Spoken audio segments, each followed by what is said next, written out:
Hello, can you confirm you can hear me?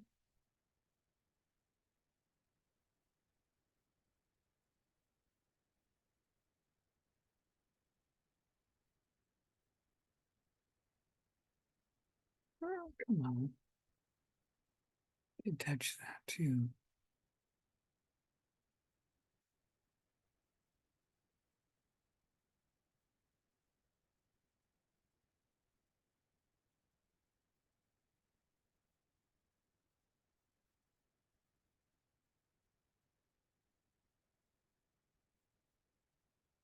All right, I'm going to assume you can hear me because nobody's saying anything. So let me share my screen and then we'll begin. Close that down. I guess I'll go home. And my computer is going to be slow because I'm converting the lecture file. So please bear with me.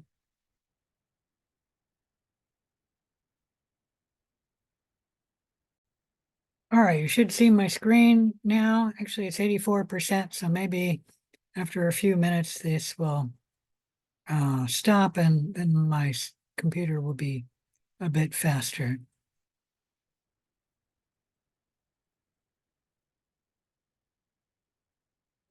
Today is February 21st, and we're going to be talking about Lab 8, identification of gram-positive organisms. Let me remind you, you do have an infectious disease paper that is due 11:59 p.m. this Saturday. And if you haven't taken quiz 3 yet, this has to be taken by 11:59 p.m. tonight. Any questions about anything? If not, I'm going to close this down to give my computer a little bit easier time because it's making this meeting records, making the lecture file something I can post, converting it into an MP4 format. Let me go to here and talk about Lab 8. Identification of gram-positive organisms. We're going to talk both about gram-positive cocci and gram-positive bacilli. And this has gotten messed up again. The gram-positive cocci we're going to talk about are the Staphylococcus, the Enterococcus, and Streptococcus. The gram-positive bacilli we're going to talk about are Clostridium, Corynebacteria, Bacillus, and Listeria. Good. That finished, so now I can speed this up. Let me see if I can push that over. Nope, that didn't work.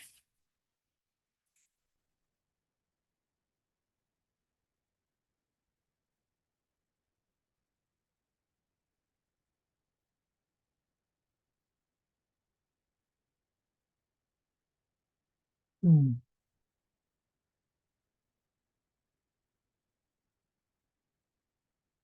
Oh, that's not coming over here for some reason. I must have this page must be divided. Oops, that's not what I wanted, but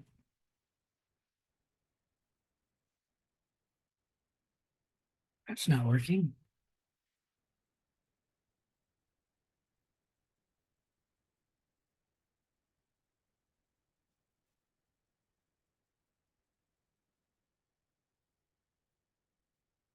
Didn't quite work.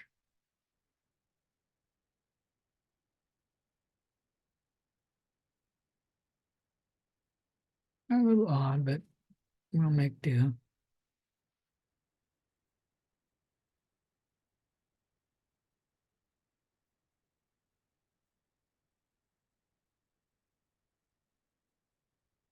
Hmm.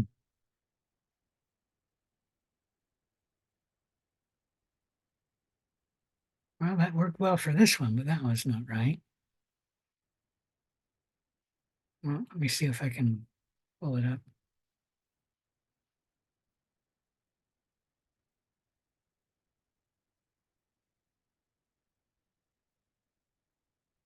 Oh, come on.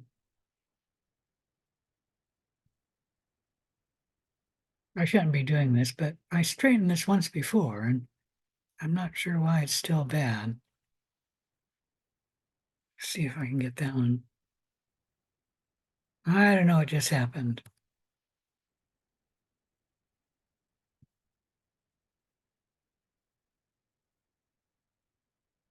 Oh, see, that didn't work.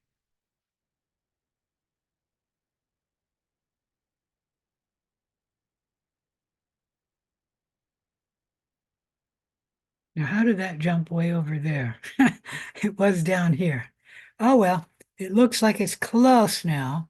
It's not set up well on this side, but at least it's good. There's some supplemental materials in today's lab. The learning objectives are: one, be able to understand the principles and how to interpret the results of the CAMP test, the Bialasculin auger slant test, the SF broth test, and the Optogen sensitivity test. And two, use a dichotomous key to solve case studies and involving gram-positive bacterial infections. And we will talk about both gram-positive cocci, shown here, and gram-positive bacilli, shown here. Any question about any of that? All right. When specimens are received in a microbiology for routine bacterial culture, they're inoculated on culture media that will facilitate their growth. And we usually use media that are capable of growing common pathogens and placed in physical environments that support their growth. Microbiologists can use colony morphologies and the gram stain to provide important information about the primary classification of bacterial isolates. However, further biochemical testing is required. In this lab, we're going to talk about the CAMP test, the Bialasculin hydrolysis test, the SF broth test, and the Optogen sensitivity test. Any questions before we go on? All right. The CAMP test is an acronym for the three biologists' names who invented the test: Christie, Atkins, and Munch Peterson. CAMP. And they first described the amplified hemolytic effect that some beta hemolytic organisms have when they're physically grown near Staphylococcus aureus on a blood agar. What you do is you do a single streak of Staphylococcus aureus down the middle of a blood agar plate, and perpendicular to that, you streak another bacteria, which is maybe an unknown organism, to look and see if this bacteria will have enhanced hemolysis near the streak of Staphylococcus aureus. So there we have the streak of Staphylococcus aureus, and here we have a streak of Streptococcus pyogenes.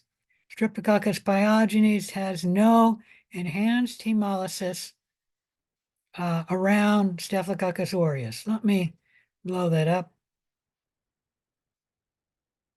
So right here, that's the streak of Staphylococcus aureus, and that right there is the beta hemolysis of Staphylococcus aureus.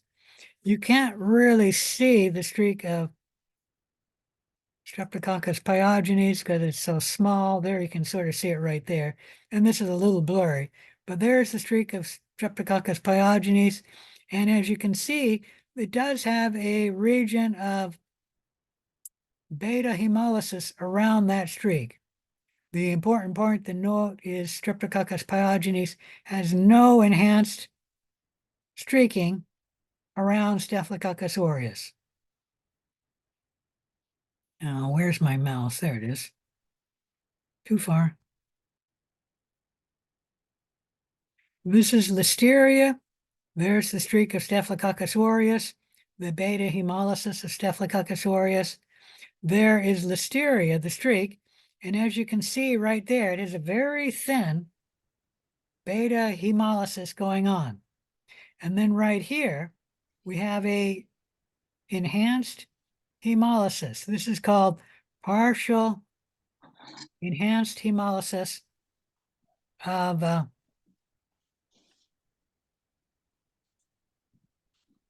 listeria, and that we call a slightly positive camp, where we do say some enhancement of hemolysis, but it's not a great enhancement of hemolysis. It is much greater than that, but it's not tremendous like this one here.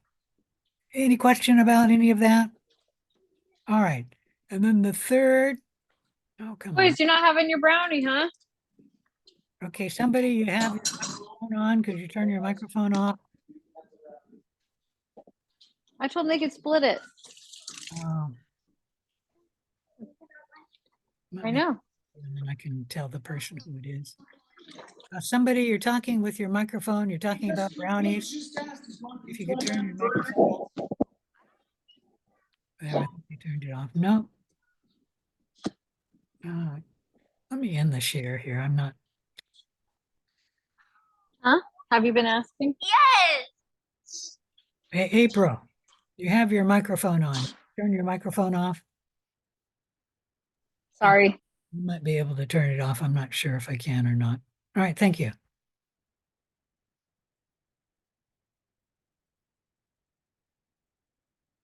I normally have that, so that when people get on, it's normally turned off, and you physically have to go in and turn it on. Streptococcus algaltia has enhanced camp hemolysis, where right there we have this streak of, I'm just going to call it strep A, near Staphylococcus aureus, the streak, that's the beta hemolysis of Staphylococcus aureus. This right here is the beta hemolysis of Streptococcus agalactiae. And right there, we have greatly enhanced hemolysis of the Streptococcus near Staphylococcus aureus. Anyways, that's the camp test where you can see enhanced hemolysis. And yes, the enhanced hemolysis, for reasons I don't understand, normally takes on the arrow type appearance. This has a little bit of an arrow too.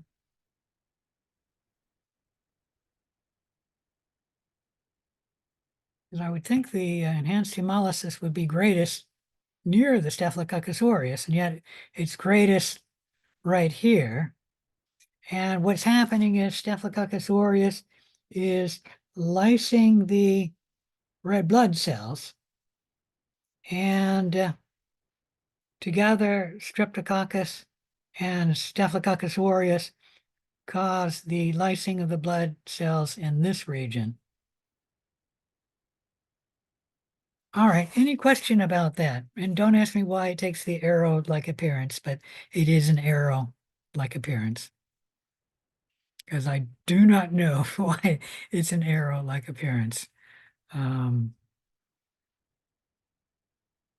Anyways, that's the camp test. Any questions about the camp test? Let me shrink this down.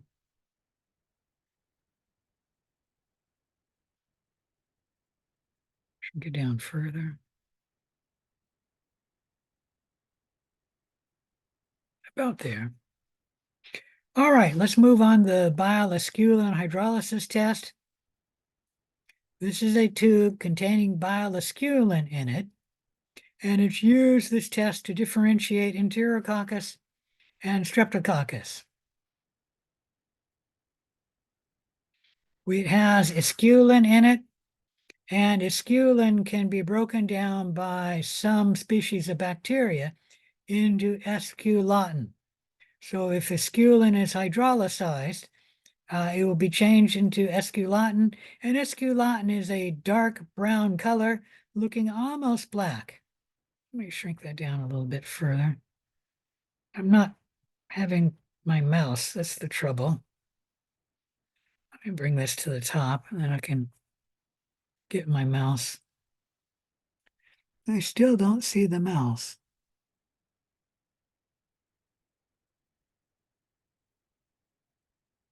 I'm not sure what's wrong with this page. I don't see the mouse down here.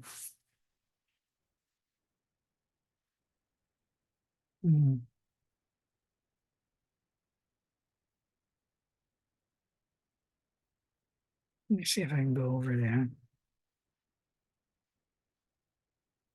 Well, I'm just going to drag it over because it's not in the, maybe it was accidentally drug off the page. Yeah, it was. It's supposed to be under here. Probably about like that. Negative for the Esculin test, the bacteria do not change the color of the tube.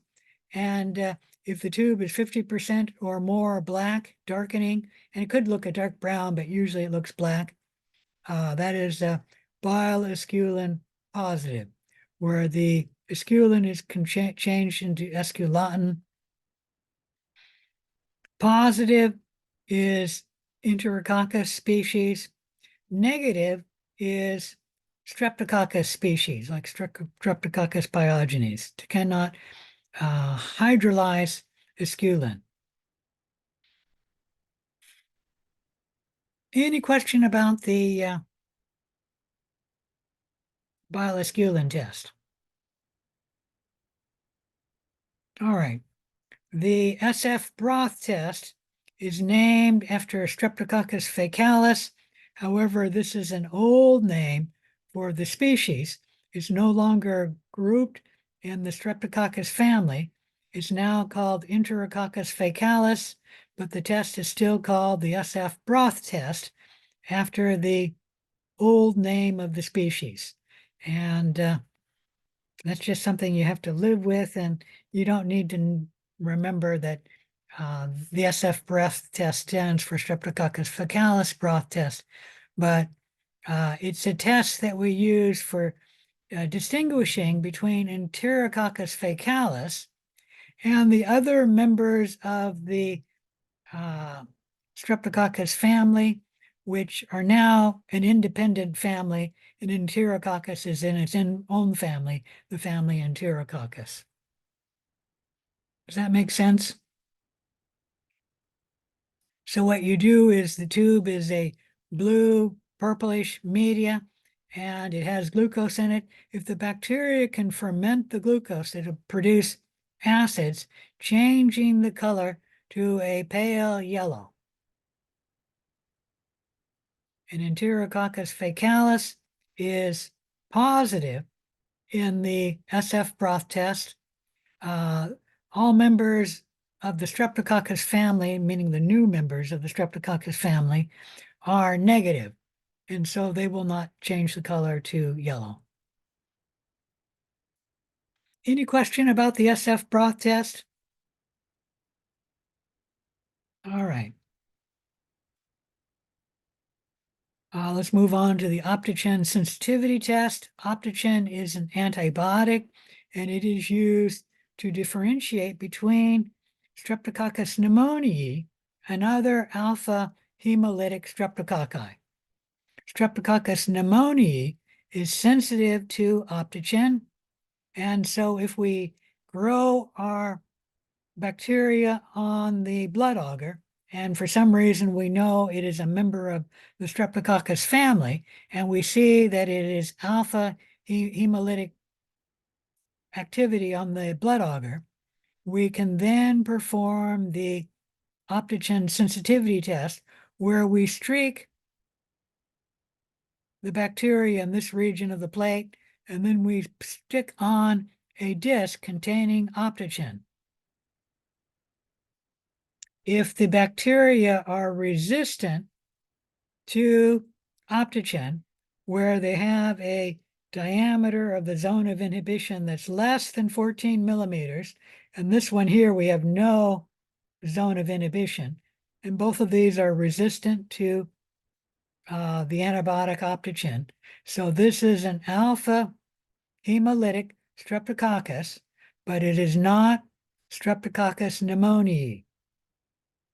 If, on the other hand, we have a zone of inhibition around the Optogen of 14 millimeters or greater, that means the bacteria is sensitive to the antibiotic Optogen. And if the bacteria is alpha hemolytic streptococci, it is Streptococcus pneumoniae. Any question about any of that?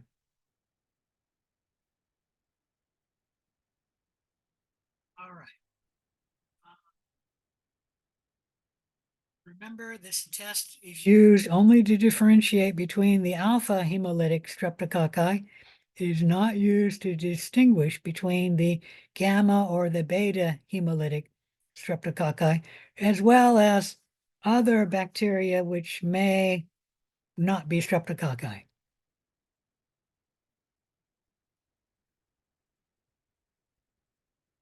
All right, microbiologists use a dichotomous key for determining what a species of bacteria is when they're running different tests.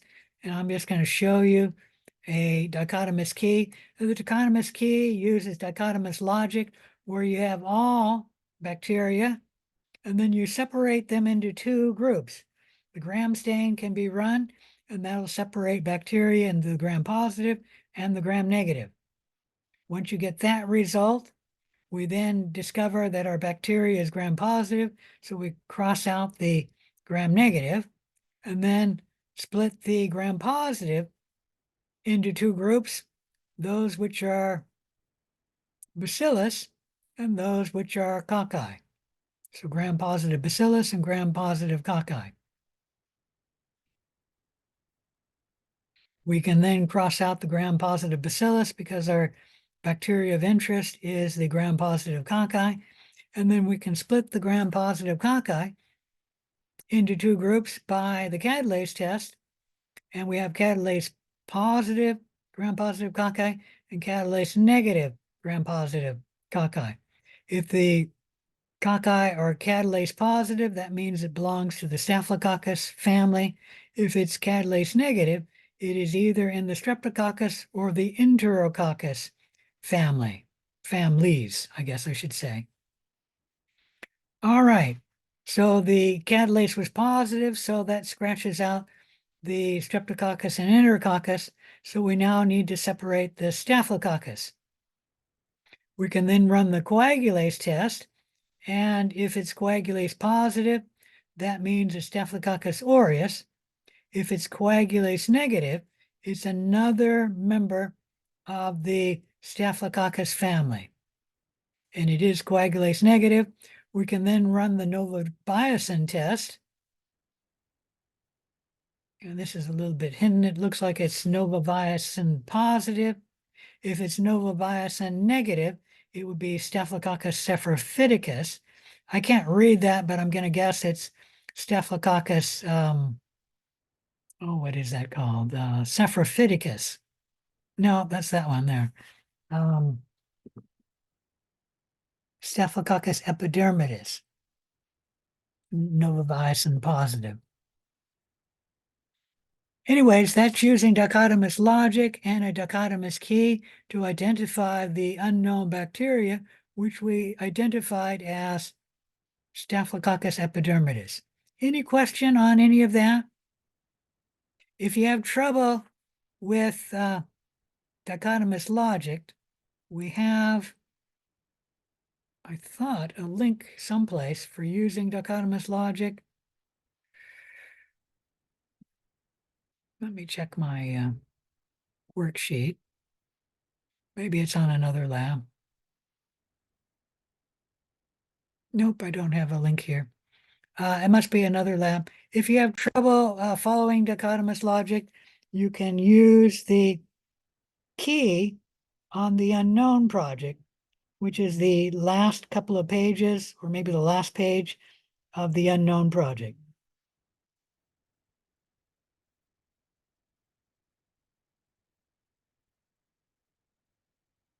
All right, let's talk about your laboratory exercise. You're not going to be physically performing any of these activities. Everything's going to be done online. However, you will be held responsible for knowing how to perform and interpret these tests. We have two video clips, one discussing the SF broth test and another discussing the bile esculin test. So go ahead and watch that video. And then we have a video discussing the CAMP test.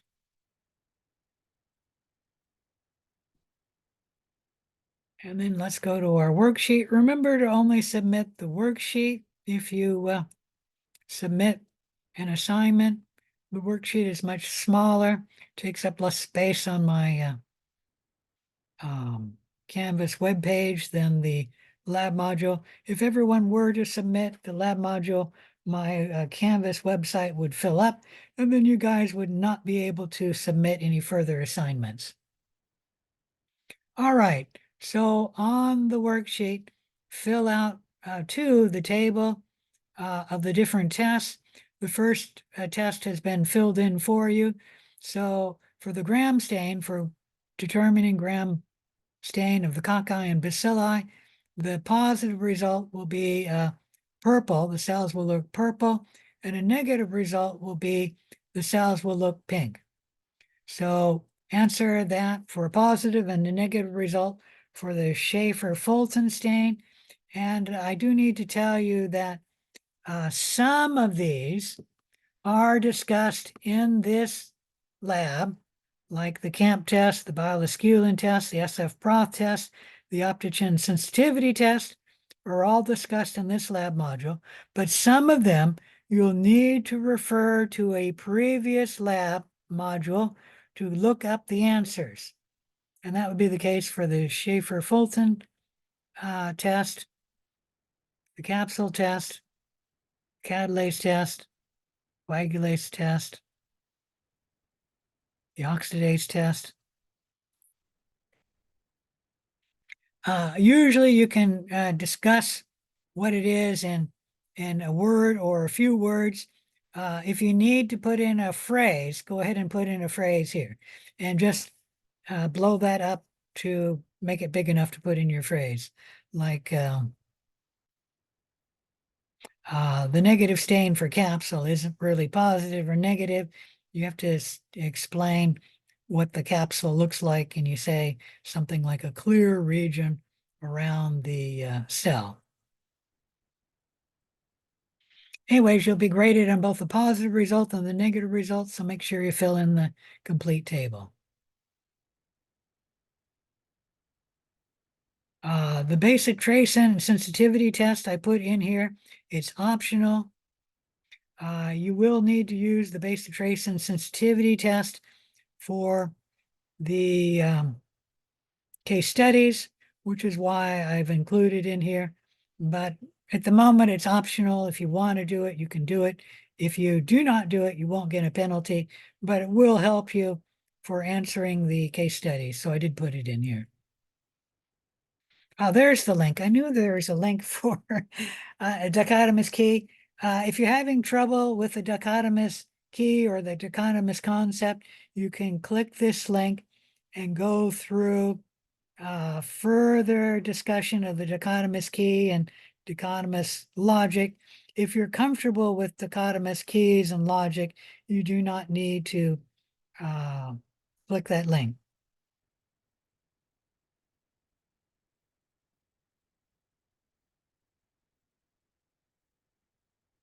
All right, these are the different species we'll be examining in the case studies. Not all of them are in the case studies, but many of them are. And you're going to be writing what species you've identified that's causing the infection in case study 1, in case study 2, and I've got a note for test 2. It doesn't tell you what it is. It's the basic trace and sensitivity test. And the same with case study 3. Test 2 is the base and trace sensitivity test. Anyways, write the species causing the infection in the case study here, and we'll go take a look at the case studies in just a minute. I got to get back to the module.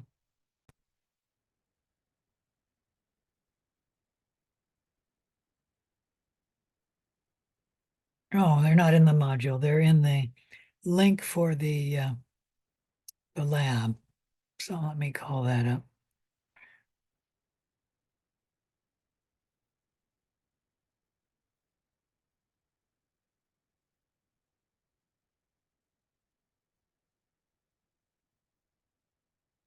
I think this is right. Are we on? Yes. All right. So There's the worksheet for Lab 8, the module for Lab 8. These are links for the case study. And the individual who made these case studies gave me 8 different case studies, and they're You're all. not sharing your screen. When did that happen? Just a second ago. Oh, okay. Oh, that's funny. I didn't do that. This is a yellow thing, and it says stop share it, but you said I've stopped sharing, so I didn't do that. Something happened. I don't know what happened. I've never seen that where it was in yellow and do you want to stop sharing? All right, participants can now share your screen. So in the lab module week 7, you have the different case studies, and the individual who made this gave me the 8 links. And I thought about putting them all in one file so you'd have them all together. But then it occurred to me that if the lead instructor were to change one of these case studies, he would only send me case study 3, and then I'd have to redo everything. So I just decided to leave it the way he sent me. Case study 1, you got to click here and get it. And I'm not going to do that. I'm going to show it here.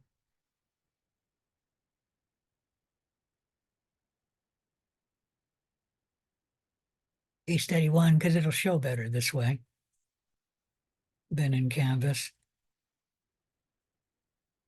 A 13-year-old teenager shown here attended a week-long summer camp.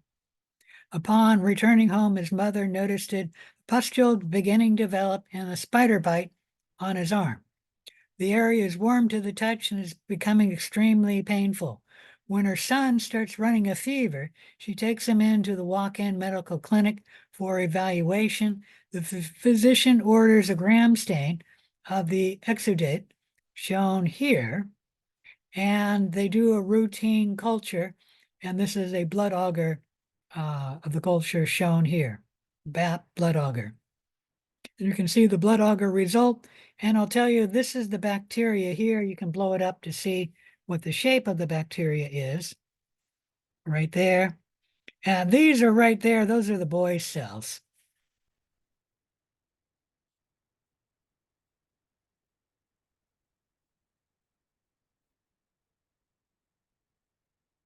Going here. We then have test 1, where we're looking at the catalase test, putting on hydrogen peroxide and the bacteria, and there's the results there. Write down your results for that test. You should write down your results for the blood auger test also. And then we have test 2, which is plasma, and this is looking at the coagulase. And there's the results of the coagulase test. So write down your results there. And then we grew the bacteria on mannitol salt agar in this region here. Mannitol salt agar is normally this color of the plate. And as you can see, the bacteria changed it to this color of the plate. And so you can write down the results and get your interpretation for that. And I think that's the last test. And then what bacteria was isolated? Use the key, which is shown underneath the case studies.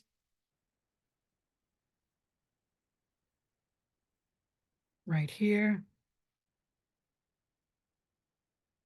And only use this key for this lab. Come on, I can't get it because this is in the way. Let's blow it up a little bit. I'll show it better in a minute, but we first separate the cells into the gram positive and gram negative, and they're gram positive because everything in this lab is gram positive. We then can split them into the cocci and bacilli, and the cocci are shown on the first page.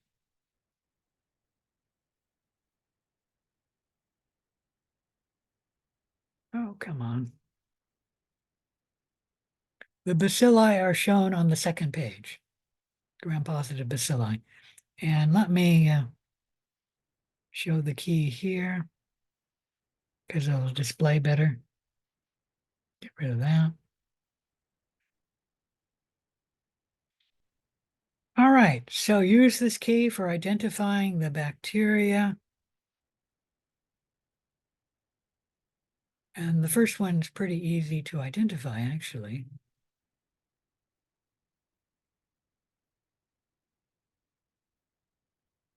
Where are the case studies? Oh, I gotta click the link, sorry. Let's go to case study 2.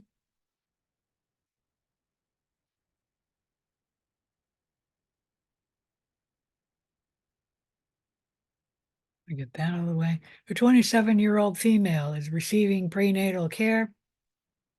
Her OB-GYN physician orders a routine vaginal culture. She is not exhibiting any signs or symptoms. The Thaler Martin has no growth. Lactobacillus, along with other normal vaginal microbes, were cultivated on BAP, shown here. However, there were several colonies of interest. These colonies were streaked for isolation on another blood agar plate, which is shown here. And then the gram stain was done, shown here. You got to blow that up to figure out what the shape of the cells are, as well as, well, you can see whether it's gram positive, obviously, but what the shape of the cells are.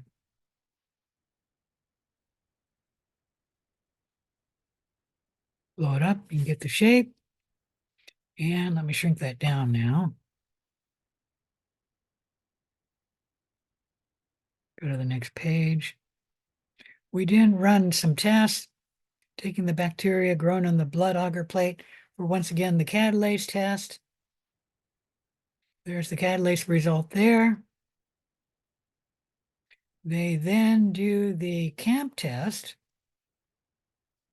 shown here. I'll do the right one since I already said that. So there's the streak of the bacteria, and there's the CAMP test. So write your result there. Oop, go over here. And this test says test 2, which is, I believe, the basotracin sensitivity test.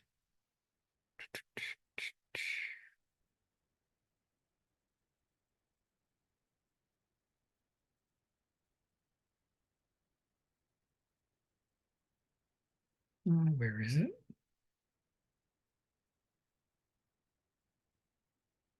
Yes, basotracin sensitivity test is test 2.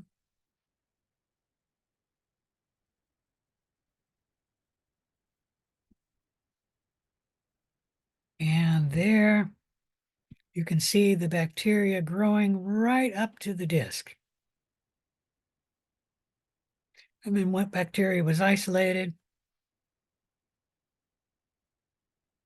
And remember to put your answers on the worksheet and submit only the worksheet.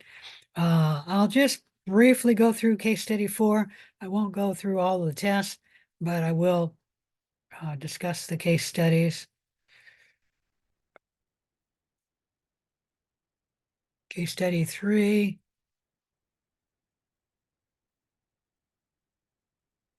A 32-year-old male construction worker comes to the emergency room. Early in the day, he removed a small sliver of wood that penetrated his jeans and embedded under his skin. And they do a gram stain, shown here. The organism is grown on blood agar, shown here, blood agar plate, shown here. And that's the bacteria, that's region of hemolysis around the blood agar. They didn't do the catalase test here. This is the basotracin sensitivity test there, and the CAMP test here. So what bacteria was isolated? I guess I'll close that down. Remember, use this key to figure out what bacteria you have.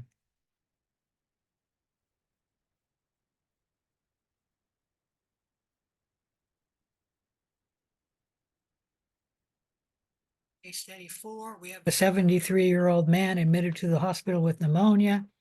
He gets a spike in a fever, lack of alertness. The physician orders some tests. There's the gram stain. There's the bacteria there. These cells here are the patient's own cells.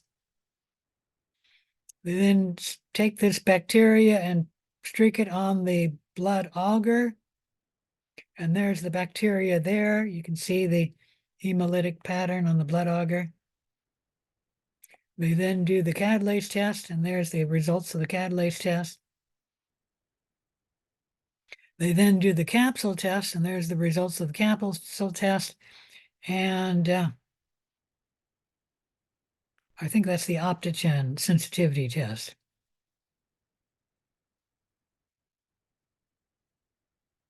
Any questions about case 3?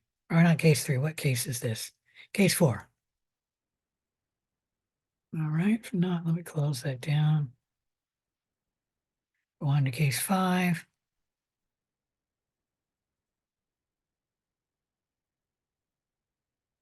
A 30-year-old female who has a history of methamphetamine addiction, has major dental work. A month later, she starts to experience a persistent low-grade fever, malaise, and mitral cardiac valve anomaly. They do a stain, a gram stain of her blood. Those are the blood cells. There's the bacteria in her blood. They do a blood culture on blood agar plate, and there's the results of the blood agar plate. They then do the catalase test. There's the results of the catalase test. There's the optogen sensitivity test. There's the SF broth test and the bile esculin test. So what bacteria was isolated? Oh, not that one, the current tab only. Let's move on to case study 6.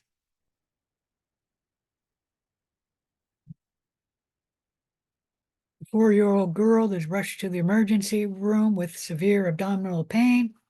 She is rushed into surgery to remove a ruptured appendix. As a complication, she develops peritonitis. Peritoneal fluid is sent for routine culture. There's the fluid. There's the gram stain of the fluid. This is the growth of the bacteria on blood agar plate.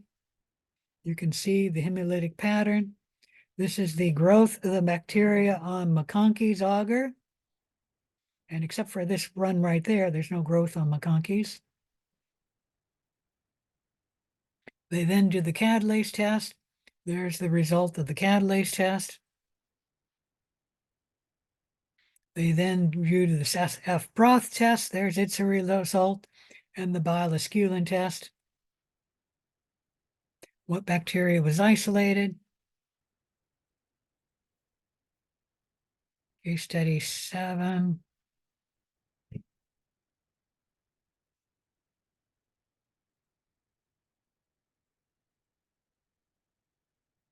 A 57-year-old diabetic female is admitted for replacement surgery of her hip. She's on a catheter for 8 days. She starts to experience suprapubic discomfort. Her blood pressure is normal. She does not have a fever, chills, or flank pain. They do a routine urine culture. And those are the blood agar plates from the culture of the urine. They then do the gram stain on that colony there. And there's the bacteria here. They grow it on McConkey's right here. Oh, come on. They then do the catalase test. There's the result of the catalase test. They then do the coagulase test. There's the result of the coagulase test.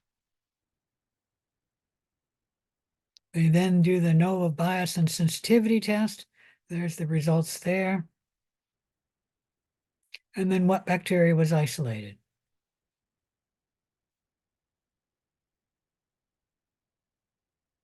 Last case study.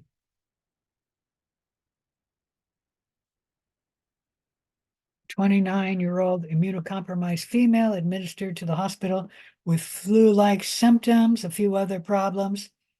Her husband states she attended a wine and cheese tasting charity event a week prior.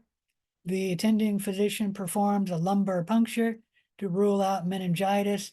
The cerebral spinal fluid was sent to the lab for gram culture and routine culture. And you can see the fluid is cloudy. The gram stain of the fluid is there. The growth of the organism on blood agar plates is here. They do the catalase test. The results are here. They do the Schaefer-Fulton endospore stain. The results are here.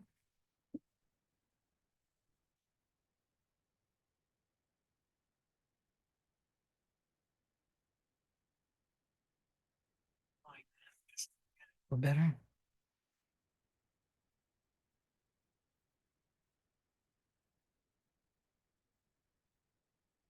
They do the CAMP test, and there's the results there.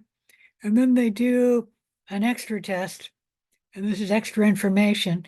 The organism is motile and exhibits a unique umbrella-shaped growth pattern in a semi-solid media, meaning they streaked it there, and it forms this umbrella-type shape. All right, what bacteria was isolated? The key doesn't talk about the extra test, but if you want the information or you need the information from the extra test, you can look it up online. All right, I will be here until 8 o'clock to answer any questions, but I will log out when the last student logs out. So if you have questions, make sure you log in early and you ask your question. Any questions? If not, I'm going to stop